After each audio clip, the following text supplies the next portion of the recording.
Number one, we have the regal Negro nomadic class that are exiled from the kingdom of Judah. They are their own royal tribe in Africa. Number two, we have the native black African trackers. They're going to track them down. And number three, we have the Islamic trappers. Because between 650 of the Common Era and 1900 of the Common Era, 10 to 20 million people were enslaved by the Arab slave traders.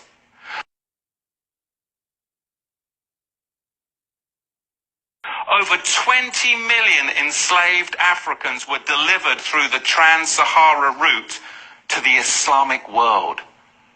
Can you get your head around that? That's not even touching the Americas.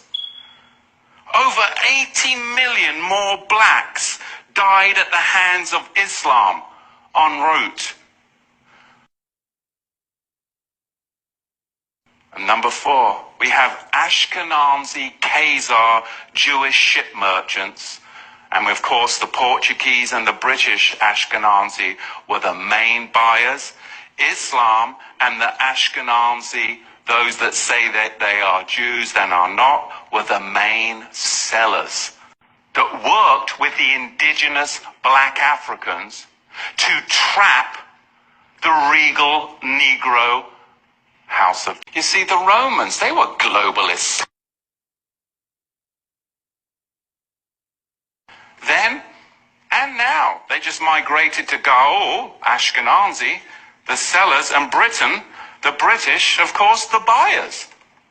German Jewry and British Jewry, where have they gone to? Well, they've descended upon Wall Street, upon Hollywood and Washington, D.C., as we see it right now, just to fuel this cataclysmic final war of globalism, which is none other than renaming colonialism.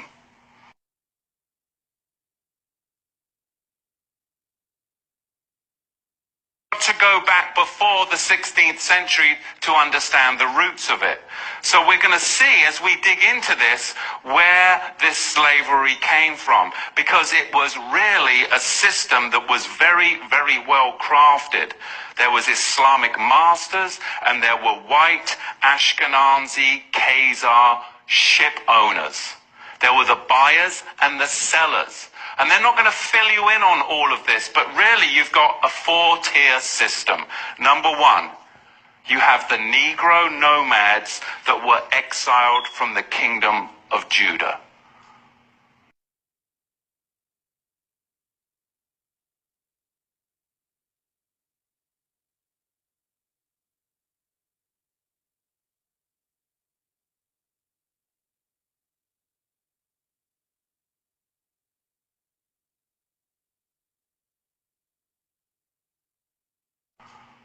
Number two, you had indigenous black African hunters that resented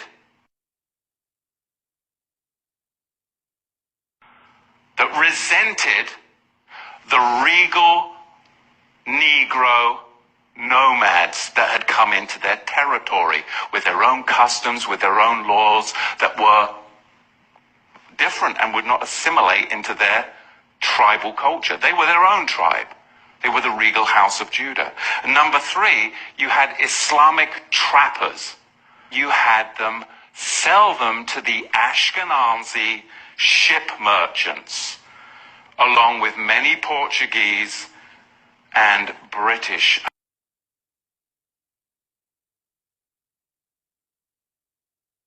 Because Islam designed infernal slavery. And then the Ashkenazi Khazars, those who say they are Jews and are not, are the ones that marketed it. And the regal Negro nomads, exiled from the kingdom of Judah, were the main recipients of it at the hands of the indigenous black Africans. Because you've got to understand, the regal class of the house of Judah came down from Israel, and they came into the land of the black Africans. And the black Africans resented the regal class of the house of Judah in their land, because they had laws, they had customs, they had civility. And they were a regal class of Negro that came down into Africa. And later on, it was the Ashkenazi, the Islamic slave traders as well, that then worked together with the indigenous black Africans to enslave the regal house of Judah. This is what we've got to understand, but you've got to go back before the 16th century to understand the roots of it. Blacks in this country aren't educated enough to go further back. Do you know how many blacks in America have been lost to Islam? It's outrageous. That's not your tribe. Your tribe is Judah. Muhammad's tribe enslaved you. Why would you convert to Muhammad's tribe when you're of King David's tribe? Don't convert to the tribe that enslaved you and then sold you to Ashkenazi ship merchants. More black Negroes have been lost to Islam in the 20th century than any other believing, Bible-believing group. It's outrageous, because they don't want you to know who you really are and what tribe you're from, but you're not from Muhammad's tribe. Never were. Never were. You are a regal Negro class from the royal house of Judah. It's outrageous to me. Islam is not the black man's religion. It's for those of the Banu Hasham clan of the Quraysh tribe. That's who it's for. It's not from the tribe of Judah. Never was, never will be. It was never the religion of the Negro nomads in Africa, because they were exiled from the kingdom of Judah.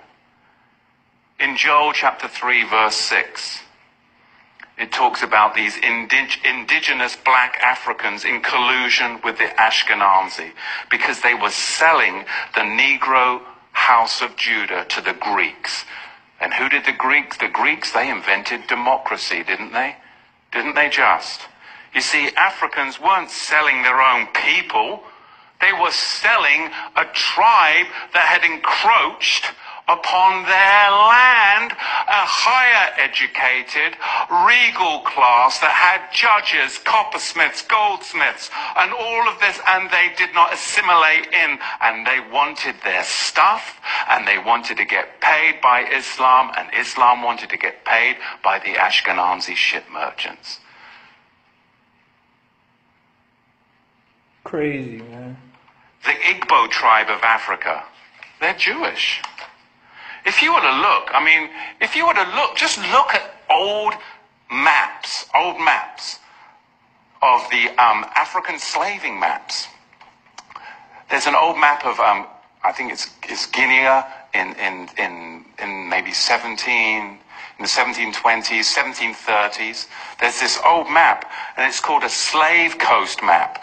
Look on that. It's the slave coast map of Guinea, 1736. And you look on the West Africa map of 1747, and it says right on the West Africa map of 1747, Kingdom of Judah. Right there on the map. Bereshit, Genesis chapter